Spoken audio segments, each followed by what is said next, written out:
दोस्तों नमस्कार। DSA law point में आपका स्वागत है। मैं हूं आपका मित्र धीरज कुमार त्रिपाठी, एडवोकेट, जनपद न्यायालय प्रयागराज। हम ऑल इंडिया बार एग्जामिनेशन उनके 19वें संस्करण, जिसकी परीक्षा 24 नवंबर 2024 को होनी है, के क्रम में जो वीडियो बनाना शुरू किए हैं और ये मतलब शिक्षण कार्य चल रहा है। इसमें जो सिलेबस है ऑल इंडिया बार एग्जामिनेशन का, AIBE का, उसमें भारतीय साक्ष्य अधिनियम 1872 से प्रश्न पूछे जाएंगे, भारतीय दंड संहिता 1860 तथा दंड प्रक्रिया संहिता 1973 से प्रश्न पूछे जाएंगे। तो भारतीय साक्ष्य अधिनियम 1872 की भी आज हम लोग शुरुआत करते हैं। चूँकि समय कम है और विषय ज़्यादा हैं ऑल इंडिया बार एग्जामिनेशन में पढ़ने के लिए, तो हमें जल्दी जल्दी पढ़ना है और ऐसा पढ़ना है कि जिससे हमारा ये पहली बार में सफल हो सके। तो भारतीय साक्ष्य अधिनियम 1872 की अधिनियम संख्या पूछता है कि इस भारतीय साक्ष्य अधिनियम 1872 की अधिनियम संख्या क्या है। तो इसका अधिनियम संख्या 1 है। इसे उस समय जो स्वीकृति प्रदान की गई थी वह 15 मार्च 1872 को स्वीकृति प्रदान की गई थी तथा इसके प्रवर्तन की तिथि 1 सितंबर 1872 है। अब भारतीय साक्ष्य अधिनियम 1872 की उद्देशिका क्या कहती है? इसकी उद्देशिका यह कहती है कि साक्ष्य विधि में विधि का समेकन, परिभाषा तथा संशोधन करने के लिए इस विधि को बनाया गया है। ये हमारी मूल बातें हो गई भारतीय साक्ष्य अधिनियम के विषय में। अब भाग 1 तथ्यों की सुसंगति, अध्याय 1 प्रारंभिक है।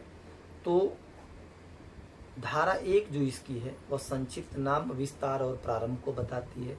तो इसका नाम भारतीय साक्ष्य अधिनियम 1872 होगा। इसका विस्तार पहले जम्मू कश्मीर राज्य पे नहीं था, लेकिन 31 अक्टूबर 2019 से ये जम्मू कश्मीर सहित संपूर्ण भारत पर लागू हो गया है। लेकिन अब 1 जुलाई 2024 से भारतीय साक्ष्य अधिनियम 2023 लागू हो गई है, ये समाप्त हो गई है। परंतु ऑल इंडिया बार एग्जामिनेशन में भारतीय साक्ष्य अधिनियम 1872 आएगा, इसके लिए हम लोग यह पढ़ रहे हैं। अब भारतीय साक्ष्य अधिनियम जो था वो किन पर नहीं लागू है? तो आर्मी एक्ट पर नहीं लागू था, नेवल डिसिप्लिन एक्ट पर लागू नहीं था, इंडियन नेवी एक्ट तथा एयरफोर्स एक्ट और सेना न्यायालय पर नहीं लागू था। इसके बाद समस्त न्यायिक कार्यवाहियों को लागू है, लेकिन यह जो है शपथ पत्रों को न लागू थी और न किसी मध्यस्थ के समक्ष कार्यवाहियों पर लागू थी। अर्थात भारतीय साक्ष्य अधिनियम 1872 शपथ पत्रों पर और मध्यस्थों के समक्ष नहीं लागू है तथा जो ऊपर एक्ट हमने बताया इन पर नहीं लागू है। Army act, naval discipline act, Indian navy act, air force act और शपथ पत्र और मध्यस्थों पर, इन पर यह नहीं लागू है। न्यायिक कार्यवाही क्या होती है? ये जो है 2I CRPC 1973 में इसे परिभाषित किया गया है, देख सकते हैं उसमें। तो उसमें न्यायिक कार्यवाही से यह है कि जांच और विचारण में जो भी कार्यवाही न्यायालय के समक्ष की जाती है तो वो सभी न्यायिक कार्यवाही में आती हैं। अब इसकी जो धारा 2 थी, धारा 2 को 1938 के अधिनियम की धारा 2 के द्वारा निरसित कर दिया गया था। ये भी बहुत बार पूछता है कि भारतीय साक्ष्य अधिनियम की धारा 2 को किस अधिनियम द्वारा निरसित किया गया? तो 1938 की अधिनियम धारा 2 द्वारा इसे निरसित किया गया था। धारा 3 में निर्वचन खंड बताता है सभी धाराओं की, सभी इसमें जो कुछ दिए गए हैं उनके विषय में परिभाषाएं दी गई। तो सबसे पहला जो है वह है न्यायालय। तो न्यायालय से तात्पर्य यह है कि इसमें जो है सभी न्यायाधीश और मजिस्ट्रेट आते हैं तथा इसमें मध्यस्थ नहीं आते हैं, लेकिन जो साक्ष्य लेने के लिए वैध रूप से प्राधिकृत हैं वो सभी व्यक्ति आते हैं। अर्थात न्यायालय में न्यायाधीश और मजिस्ट्रेट आएंगे और साक्ष्य लेने के लिए प्राधिकृत जो भी वैध रूप से प्राधिकृत व्यक्ति हैं वो आएंगे, मध्यस्थ इसमें नहीं आएंगे। तथ्य क्या है?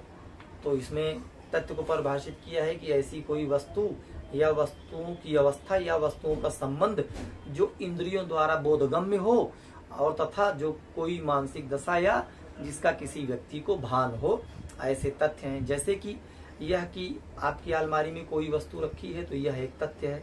वह किसी मनुष्य ने कुछ देखा, सुना या कुछ किया, वो एक तथ्य है। किसी ने कुछ कहा, वो एक तथ्य है। तो ये सब तथ्य में आते हैं। सुसंगत को परिभाषित किया गया। सुसंगत से तात्पर्य यह है कि तथ्यों के सुसंगत से संबंधित इस अधिनियम में जितने भी एक दूसरे से जुड़े तथ्य हैं, संबद्ध हैं, वो सब सुसंगत होंगे। अर्थात जो अध्याय 2 धारा 5 से 55 के अंतर्गत एक दूसरे से सुसंगत हैं या इनमें आने वाले तथ्य हैं, वो सुसंगत माने जाएंगे।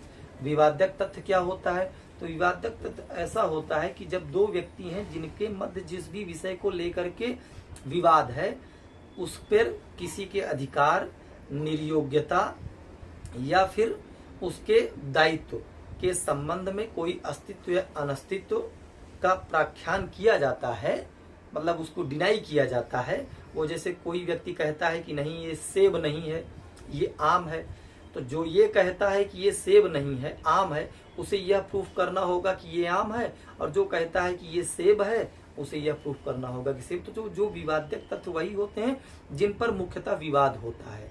जैसे अब कोई सिविल मामला है तो सिविल मामले में इशू बनाया जाता है, विवादक बनाया जाता है, उन पर आगे न्यायालय साक्ष्य लेता है, तो वो हुआ। और आपराधिक कार्यवाही में विवादक तथ्य वह होता है जो किसी अभियुक्त पर आरोप लगाया जाता है। आरोप ही विवादक तथ्य है कि इस चीज का तुम पर आरोप है, तुमने हत्या की है, चोरी की है, बलात्कार किया है, डकैती की है। तो इनको जब कोई व्यक्ति अपने सबूतों के माध्यम से अभियोजन जो लगाया है, वो अभियुक्त जो जिसके ऊपर लगाया गया है, दोनों अपने हिसाब से उसे साबित या ना साबित करते हैं।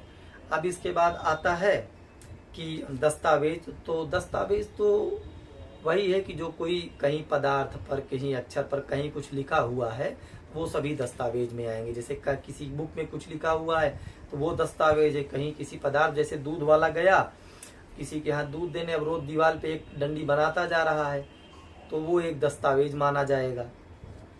तो लेख दस्तावेज है। मुद्रित और शिला मुद्रित या लिथोप्रेस या पत्थर पर कुछ लिखा हुआ है तो वो सब दस्तावेज माना जाएगा। कोई मानचित्र है, जैसे भारत सरकार का मानचित्र है, रेखांक है, धातु पट या शिला पर कुछ चीज लिखा हुआ है तो वो सब सारी चीज, उपाशांकन, ये सब दस्तावेज हैं। साक्ष्य को परिभाषित किया है। साक्ष्य के अंतर्गत वे सभी कथन आते हैं जिनके जांचाधीन तथ्यों में न्यायालय अपने सामने साक्षियों के किए जाने की अनुज्ञा देता है या अपेक्षा करता है, ऐसे कथन मौखिक साक्ष्य कहलाते हैं। तो न्यायालय जो भी अपने सामने बयान करवाता है या जो भी चीजें उसके सामने आती हैं, ऐसे कथन मौखिक साक्ष्य होते हैं न्यायालय के सामने। तथा दूसरा यह है कि न्यायालय निरीक्षण के लिए जब कोई दस्तावेज मंगाता है या उसी पेश की गई दस्तावेज, जिनमें इलेक्ट्रॉनिक दस्तावेज भी आता है, इलेक्ट्रॉनिक दस्तावेजों को इलेक्ट्रॉनिक सूचना प्रौद्योगिकी के अधिनियम 2000 के द्वारा ऐसे जो है जोड़ा गया था, तो इसमें अब इलेक्ट्रॉनिक जो भी अब लेख होंगे वो भी दस्तावेज माने जाएंगे। साबित, तो साबित का बहुत सीधा अभिप्राय यह है कि कोई तथ्य साबित हुआ तब कहा जाता है न्यायालय के समक्ष जो भी विषय आया हुआ है उसके पश्चात न्यायालय यह विश्वास कर ले कि यह बात सत्य है, ठीक है, और उसके अस्तित्व को भी यह मान ले कि यह सत्य है। और इन परिस्थितियों में कि कोई भी प्रज्ञावान व्यक्ति, जो जानकार व्यक्ति है, वो यह माने कि इस तथ्य का अस्तित्व है, तो वो बात साबित मानी जाती है। नासाबित से अभिप्राय यह होता है कि जब न्यायालय के समक्ष जो भी विषय आया हुआ है उसके पश्चात न्यायालय यह विश्वास कर ले कि इसका अस्तित्व नहीं है, और कोई प्रज्ञावान व्यक्ति है वो भी यह मान ले कि नहीं, इसका अस्तित्व नहीं है।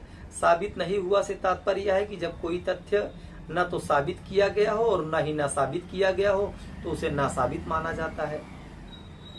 साबित नहीं हुआ का तात्पर्य यह होता है कि कोई तथ्य न तो साबित हुआ है न ही ना साबित हुआ है, उसे नासाबित कहते हैं।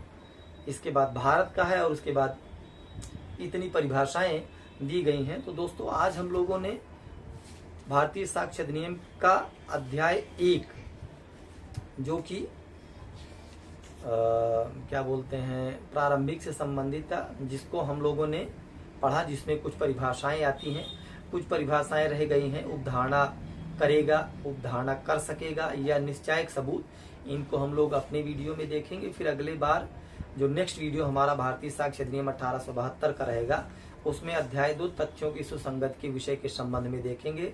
आप और आगे ऑल इंडिया बार एग्जामिनेशन में इस बार सफल होने के लिए हमारे वीडियो को देखते रहें, चैनल लाइक सब्सक्राइब करें, जुड़े रहें। और फीस 1500 रुपये है, जुड़ करके आप एडमिशन ले करके जल्दी से इसको जो है पूरा अपना कोर्स कंप्लीट करें। जय हिंद, जय भारत, नमस्कार।